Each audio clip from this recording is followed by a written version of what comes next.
जय श्री जगन्नाथ। माघ मासर शुक्लपक्ष एकादशीर नाम जया एकादशी बा भौमी एकादशी। चारि गोटी बड़ एकादशी मध्यरु एही एकादशी अन्यतम। एही एकादशी व्रत विषय रे पद्म पुराण रे वर्णना करा जाइछि। पद्म पुराणर उत्तर खंडरे भगवान श्रीकृष्ण निजे एही एकादशी व्रत विषय रे कहिचंती। माघ मासर शुक्लपक्ष एकादशी जया एकादशी। एही तिथि समस्त पाप को हरण करिथाए। एहा एक पवित्र एवं सर्वोत्तम तिथि अटे। एही एकादशी मनुष्य को भोग एवं मोक्ष उभय प्रदान करिथाए।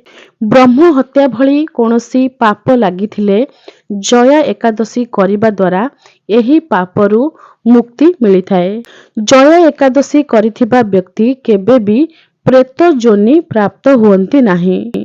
पिशाच जोनि को प्राप्त होइथिबा व्यक्तिंकर उद्धार करिथाए एही जया एकादशी। जया एकादशी किए करिथिले एवं सेही व्रतर फल से कौन पाइथिले पद्म पुराणर उत्तर खंडरे एही विषय वर्णना करा जाइछि। एकदा देवराज इंद्र देवता मानक सहित पारिजात वृक्षरे भरी होइकी रहिथिबा नंदन बनरे अप्सरा मानक सहित विहार करुथिले। 50 कोटी गंधर्वंकर नायक हेउचंती देवराज इंद्र। देवराज इंद्र तांकर इच्छा अनुसारे नंदन बनरे विहार करिबा समय रे नृत्य गीतर आयोजन करिथिले। एही आयोजन रे गंधर्वगण गीत गाउथिले। गंधर्वंकर जणे पुत्र तांकर नाम माल्यवान एवं गंधर्वंकर जणे कन्या संतान तांकर नाम पुष्पवंती। पुष्पवंतीଙ୍କ सौंदर्य माल्यवान मोहित होई जाइथिले एवं उभयंकु देखिबाकू चाहिबाकू बारंबार सुजोग खोजुथिले। एही आयोजन मध्यरे देवराज इंद्र जो आयोजन करिसंती सेठी गंधर्वगण गीत गाइबे। गीत गाइबा समय रे जेतेबेले एमाने परस्पर को देखिथिले सेतेबेले एमानकर कोनोसी काम रे आमे जेतेबेले ध्यान देकी काम न करे कामटी भूल हेइथाए। ठीक सेही भली भाबरे एमाने गीतरे आउ सुर ताल रखि पारिले नाही। स्वर्गर राजा देवराज इंद्र जेतेबेले सी गोटे आयोजन करिसंती सेठी अप्सरा गण अछंती गंधर्व गण अछंती एते संख्यार देवगण अछंती तांको मध्यरे जेतेबेले सभारे एमिति विभ्राट सृष्टि करागला एवं एही दुई जनक द्वारा करागला देवराज इंद्र क्रोधित होइथिले एवं एही दुई जनकु से अभिशाप देइथिले। काहेकि ना देवराज इंद्र भाबुथिले ए दुई जन तांकर अपमान करिसंती तेणु से ए दुई जनकु अभिशाप देइथिले। माल्यवान एवं पुष्पवंती को देवराज इंद्र कहिथिले पति पत्नी होई कि मध्य तुमे दुई जन पिशाच होई जाओ। श्राप पाइबा परे उभय बहुत दुखित हेले एवं दुख मनरे हिमालय पर्वत को चली गले एवं बहुत कष्टरे कालातिपात कले। पिशाच जोनि रे आसिकी सेमानकु बहुत कष्ट भोगिबाकु पड़िला। पिशाच पिशाचिनी उभय हिमालय पर्वत रे घुरी बुलिरे।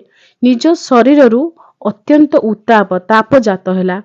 एही जोनि रे पति पत्नी उभय केबे भी एक हेकी जेमिति कि पति पत्नी संग करंती ए सब जिनिस केबे भी करि परिबे नाही।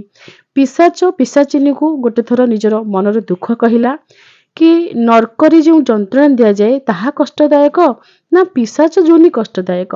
आमे काहेकि पिशाच हेले आमे एमिति कोन पाप करिथिले काहेकि ना सेमाने सब किछि भूली जाइथिले। पिशाच पिशाचिनी एमिति दुखरे रही रही धीरे धीरे सुखी जाउथिले।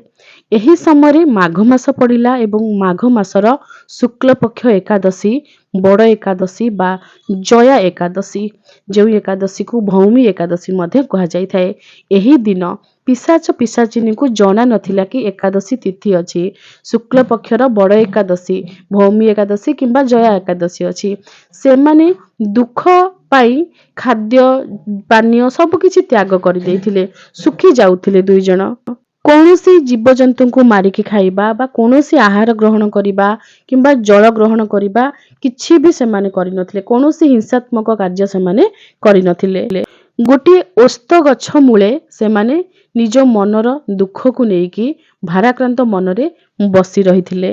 ଦିନ ସାରା ସେମାନେ ବସି ରହିଲେ। ରାତି ବି ହେଲା। ରାତିରେ ବି ସେମାନଙ୍କୁ ନିଦ ଲାଗୁନଥାଏ। ସେମାନେ ସେଇଠି ବସି ରହିଥାନ୍ତି। ରାତି ପାହିଲା, ସୂର୍ଯ୍ୟୋଦୟ ହେଲା, ଦ୍ୱାଦଶୀ ତିଥି ଆସିଲା। ରାତି ସାରା ସେମାନେ ଶୋଇନାହାନ୍ତି, ଅର୍ଥାତ୍ ସେମାନେ ରାତ୍ର ଜାଗରଣ କରିଛନ୍ତି। କିଛି ଖାଇ ନାହାନ୍ତି, କିଛି ପିଇ ନାହାନ୍ତି। ପତି ପତ୍ନୀଙ୍କର କୌଣସି ଶାରୀରିକ ସମ୍ବନ୍ଧ ମଧ୍ୟ ରଖିନାହାନ୍ତି। ଓସ୍ତ ଗଛ ମୂଳେ ସକାଳୁ ରାତି ପର୍ଯ୍ୟନ୍ତ ବସି ରହିଛନ୍ତି, ଦୁଃଖରେ ଲୁହ ଢାଳୁଛନ୍ତି। ଏହା ହିଁ ହେଉଛି ଏକାଦଶୀ ବ୍ରତର ନିୟମ। ଅଜାଣତରେ ସେମାନେ ରାତ୍ର ଜାଗରଣ କରି ଏକାଦଶୀ ବ୍ରତରେ ଅନାହାର ରହି କିଛି ନ ଖାଇ ନ ପିଇ ବ୍ରତ ପାଳନ କରିଦେଲେ। ଭଗବାନ ଶ୍ରୀହରି ବିଷ୍ଣୁଙ୍କର ପ୍ରିୟ ବ୍ରତ ହେଉଛି ଏକାଦଶୀ ବ୍ରତ। ସେହି ଏକାଦଶୀ ବ୍ରତ କରିଥିବାରୁ ଭଗବାନ ଶ୍ରୀହରି ବିଷ୍ଣୁଙ୍କର ଶକ୍ତି ଦ୍ୱାରା ତାଙ୍କର ପିଶାଚତ୍ୱ ଦୂର ହେଲା।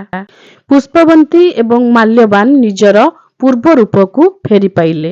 ପୂର୍ବରୁ ତାଙ୍କର ରୂପ ସୌନ୍ଦର୍ଯ୍ୟ ଯେଉଁଭଳି ଥିଲା, ଯେଉଁଭଳି ବସ୍ତ୍ର ଅଳଙ୍କାର ଥିଲା, ସବୁ ଠିକ୍ ସେଇଭଳି ଭାବରେ ସେମାନେ ପ୍ରାପ୍ତ ହେଲେ ଏବଂ ବିମାନରେ ବସି ସ୍ୱର୍ଗପୁରକୁ ଫେରି ଆସିଲେ।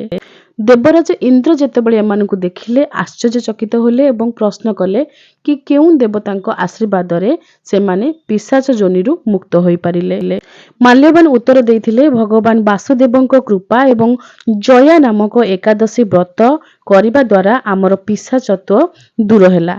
ସଙ୍ଗେ ସଙ୍ଗେ ଦେବରାଜ ଇନ୍ଦ୍ର ତାଙ୍କୁ ଅମୃତ ପାନ କରିବା ପାଇଁ ଦେଇଥିଲେ ଏବଂ ଶ୍ରୀହରିଙ୍କ ଭକ୍ତ ଯିଏ ଏକାଦଶୀ ବ୍ରତ କରନ୍ତି ସେ ଆମର ମଧ୍ୟ ପୂଜ୍ୟ ବୋଲି ଇନ୍ଦ୍ରଦେବ କହିଥିଲେ। ବ୍ରହ୍ମ ହତ୍ୟା ଭଳି ପାପକୁ ଦୂର କରୁଥିବା ଏହି ଜୟା ଏକାଦଶୀ ସମସ୍ତେ ନିଶ୍ଚୟ କରିବା ଉଚିତ। ସମସ୍ତ ଜିନିଷ ଦାନ ଦେବା ଏବଂ ଯଜ୍ଞ ଅନୁଷ୍ଠାନ କରିବାର ଫଳ ମଧ୍ୟ ପ୍ରାପ୍ତ ହୋଇଥାଏ ଯେଉଁମାନେ ଜୟା ଏକାଦଶୀ କରନ୍ତି। ଯେଉଁମାନେ ଏହି ଏକାଦଶୀ ବ୍ରତ କଥା ପଢ଼ନ୍ତି କିମ୍ବା ଶୁଣନ୍ତି କିମ୍ବା ଅନ୍ୟକୁ ପଢ଼ିକି ଶୁଣାନ୍ତି ସେମାନଙ୍କୁ ଅଗ୍ନିଷ୍ଟୋମ ଯଜ୍ଞର ଫଳ ମିଳିଥାଏ। ଈଶ୍ୱରଙ୍କ ପୂଜାରେ ଯେତିକି ଫଳ ମିଳିଥାଏ, ଈଶ୍ୱରଙ୍କ ପୂଜାର ପ୍ରଚାର ପ୍ରସାର କରିଲେ ମଧ୍ୟ ସେତିକି ଫଳ ପ୍ରାପ୍ତ ହୋଇଥାଏ। ପୁରାଣ ନିଜେ ପଢ଼ିଲେ ଯେତିକି ଫଳ ମିଳେ, ପଢ଼ିକି ଅନ୍ୟମାନଙ୍କୁ ଶୁଣେଇଲେ କିମ୍ବା ବୁଝେଇଲେ ତାଠାରୁ ଅଧିକ ଫଳ ପ୍ରାପ୍ତ ହୋଇଥାଏ। ନିଜ ଧର୍ମର ସମସ୍ତ ନିୟମକୁ ମାନିକି ଚଳିଲେ ଯେତିକି ପୁଣ୍ୟ ଫଳ ପ୍ରାପ୍ତ ହୋଇଥାଏ, ନିଜ ଧର୍ମ ବିଷୟରେ ଅନ୍ୟମାନଙ୍କୁ ବୁଝେଇଲେ ଏବଂ ନିଜ ଧର୍ମକୁ ରକ୍ଷା କରିଲେ ତାଠାରୁ ଅଧିକ ଫଳ ପ୍ରାପ୍ତ ହୋଇଥାଏ। ଜୟ ଶ୍ରୀମନ୍ନାରାୟଣ, ଜୟ ଶ୍ରୀ ଜଗନ୍ନାଥ।